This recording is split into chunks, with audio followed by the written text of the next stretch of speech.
was Keefe D solely the man responsible for the death of Tupac Shakur? And that answer is no, if you believe Suge Knight. Suge Knight just broke his 27-year silence to confirm Keefe D didn't act alone. He refused to name names, but he didn't have to. For 27 years, the media sold us a lie that Keefe D pulled all the strings on the Vegas Strip, but Suge Knight just called into TMZ from a prison phone and completely dismantled the timeline. He confirmed Keefe D didn't act alone. He was just a pawn.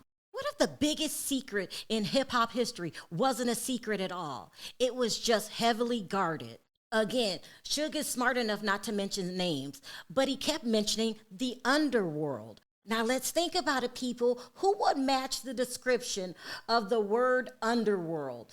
Does it start with a B, maybe have a M in the middle, and a F at the end? I don't know, people. Why don't you judge for yourself?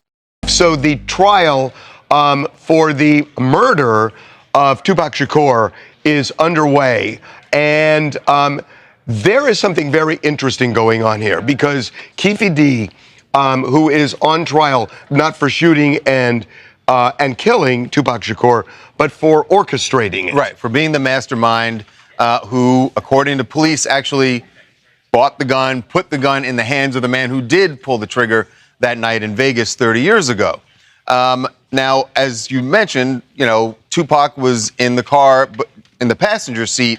The person who was driving the car was Suge Knight, head of Death Row Records. And, a lot of the people in this case now have died.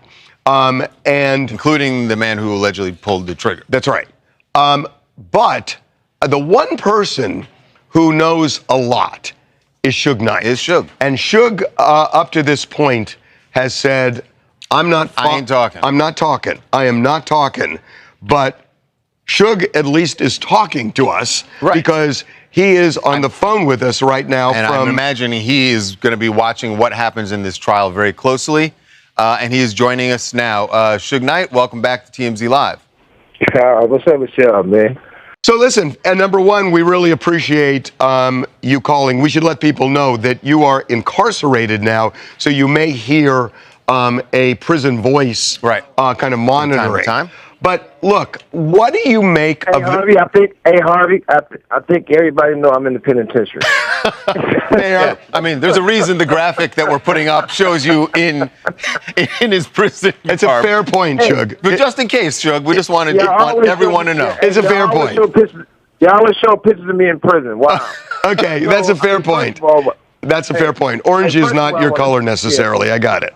No, it's not. Okay. So first thing I want to say is that, it's always a pleasure talking to you guys.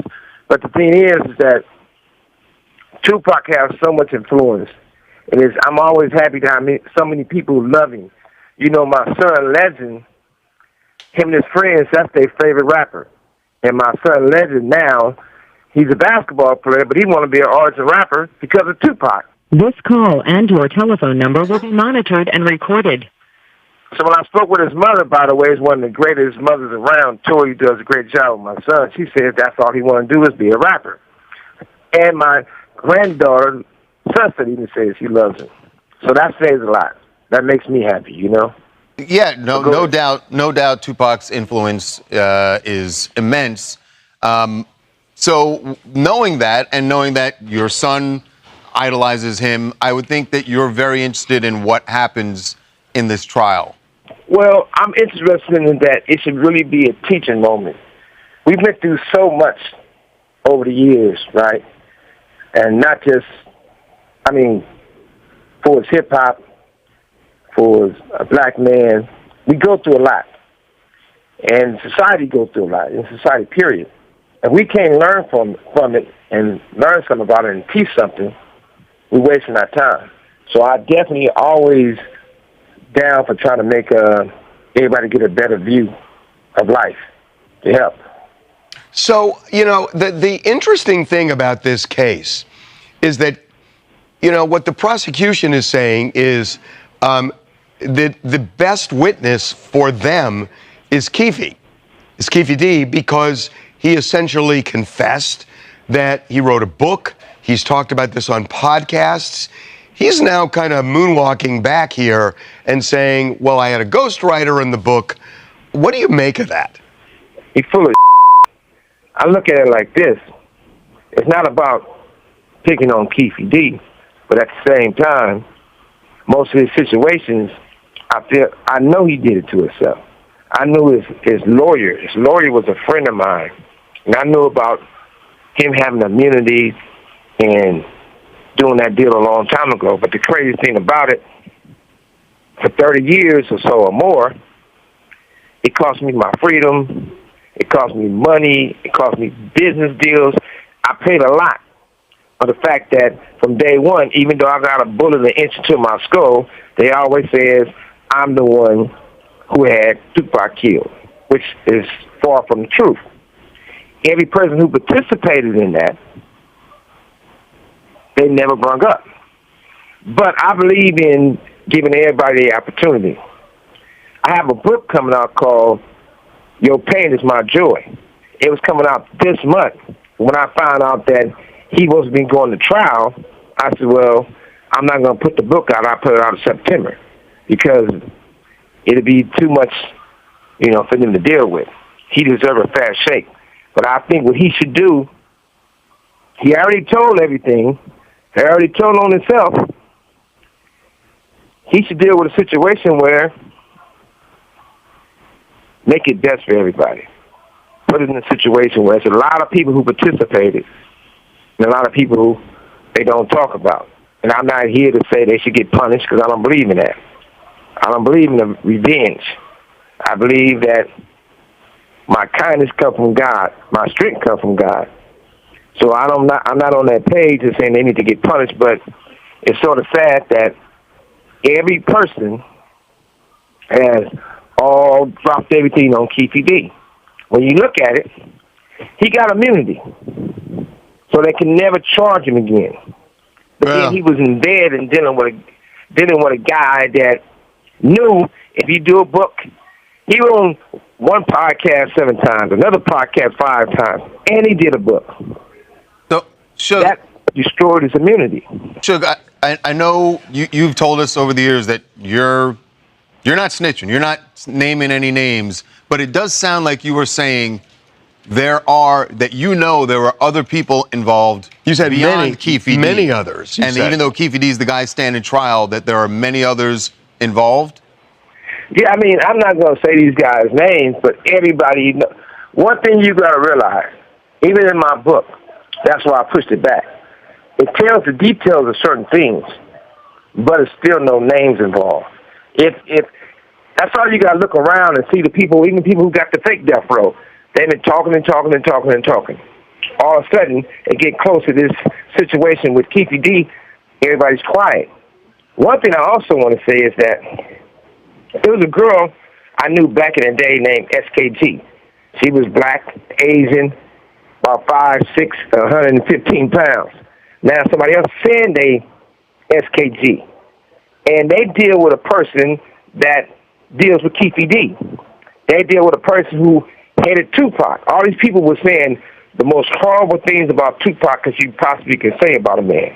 And it was all lies. Now they want to act like they're going to report what's going on. But these guys is in Keefe D's camp who tried to bail him out and help him. I don't look for bad on him, but I don't look for good on him. It is what it is. But at the same time, I think it's an opportunity for him to clear the board. Are you saying he know the truth? Are you saying that there's someone who either hired or sent Keefe D on this mission to kill Tupac? You know, one of the things you got to realize, it wasn't over no chain. It wasn't over no colors. This was, and they can do one who Kennedy and everybody can talk about it. But when it comes to Tupac, nobody really wants the truth because the fact that the truth would have set me free. The truth wouldn't have caused them, the same people who allowed them to lie on me, it's the same people You got to remember one thing, Harvey. This call and your telephone number will be monitored and recorded. What I like about you, we got a lot in common. You started Tim Z, you are Tim Z. I done seen people over the years say, you know what? I'm going to start my own Tim Z. You know what? I'm going to do some on my own. And they fail, and they fail, and they fail. That's like what people say about Death Row. Well, I'm going to start my own Death Row. I'm going to be Death Row. And they fail, and they fail, and they fail. That's why I with you, because we got a lot in common. But this is the thing. When it's all said and done, this really, all this stuff, constantly destroying hip-hop. Hip-hop is one of the most influenced art that you can think of. And even today, you got guys still paying for stuff that they have no reason to get a fair shake. Shots goes out to Lil Durk. Shot goes out to the other little young guy who's real, Pooh Shiesty, even NBA guy. It's on us to lay our truth down to help the people behind us. We so caught up in look at me, look at me, look at me. We got to figure out how to fix this. Only way we can fix this is by putting everything on the table. So, you know, Suge, I have talked to you. I have talked to you over the years about this, and there's something I don't understand, because you just said a few minutes ago that you are not into revenge. That's why you're not going to talk. But Tupac was a close friend of yours, and isn't there a difference between revenge and justice? That you said earlier that Keefe D is full of and that you were kind of scoffing at him. So do you feel like there should be, I guess, what I call justice in the system where he's convicted and maybe others come forward and are convicted as well? Or do you think this should all be shut down? Well, I think it's no justice from a man come from the inner cities in the courts. I think it's all revenge. So we never get justice. So when you really look at it, You have 60 seconds remaining. you just had it on your show, a white woman stabs a black man to death and kills him, and they get 3 or 4 years. People had guns, and they had tests to prove they was trying to kill me. It was a hit, and someone dies, and look how much time I got. Seems like Suge was watching yesterday. He made the reference to Courtney Clenny. Yeah. Getting out in less than 2 years. Well, you heard they said 60 seconds left, and they mean business in the penitentiary. So we have lost Suge, but I think he gave us his view of. I really want to hear from him once Keefe D takes the stand and says whatever he's going to say, because it sounds like what Suge really wants is for Keefe D to name some of those names of the other people. Sounded like it to me. I want to read his book. Yeah. Now, this was just so blatant, okay? He's getting up there talking drug dealer talk, okay? Talking kingpin talk in code. Like, I believe that Harvey really believes what Suge was saying. But nah, these are men from the underworld. He talking about he hopes everybody can learn from this. Learn what? Not to unalive people in the middle of the street in front of the MGM Grand? Learn from what? He not talking to us. He's talking drug code. Wait, let me take that back. He's not talking drug code. He's talking mobster code. Or what Tupac himself called it, thug life. He's sending a message to the streets. Ain't nobody stupid, but maybe Harvey. And I like Harvey, but I'm saying he don't understand mob talk. He's saying that there are other people involved, right? And that he doesn't believe in revenge. Revenge for what? What are you talking about? Thug life talk, thug life talk. He said that Keefe D already told everything that happened, but he needs to make it better for everybody. Everybody like who? Who are you talking about? Thug life? He's talking in code, and y'all know who I think he's talking about.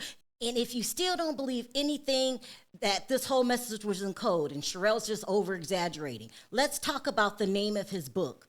Your Pain is My Joy. What kind of title is that? Your pain is my, that's code talk. Do you guys remember when BMF hid the drugs in the car, in the secret compartments, and you had to roll the window down, beep 3 times, and then click on your hazard lights? They have those kind of code words. Let me know your thoughts down in the comment section. Is Sherelle overreacting, or is this thug life code word for message? Until next time, bye for now.